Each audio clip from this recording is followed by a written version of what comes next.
রমজান মাস চলতেছে ভাই, অনেস্টলি বলো, তুমি কি শুধু ঘুম, ইফতার আর স্ক্রল করে কাটাই দিতেছো দিনটা?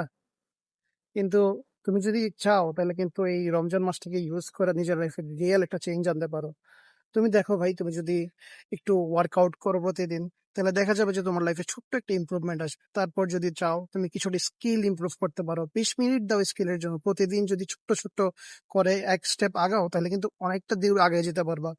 তারপরে তুমি চাইলে একটু 5 মিনিট বই পড়তে পারো, 5টা পেজ পড়লা, এতে কিন্তু তোমার ক্ষতি নাই। তারপরে তুমি ইমাজিন করো ঈদের দিনটা যখন আসবে, তারপরে দেখবা যে তোমার লাইফে রিয়েল একটা চেঞ্জ চলে আসবে। তুমি বলতে পারবা যে আমার লাইফে আসলেই কোনো কিছু ইমপ্রুভ হয়েছে। তো এই কারণে বলি যে তোমরা কিন্তু চাইলেই নিজেকে চেঞ্জ করতে পারো।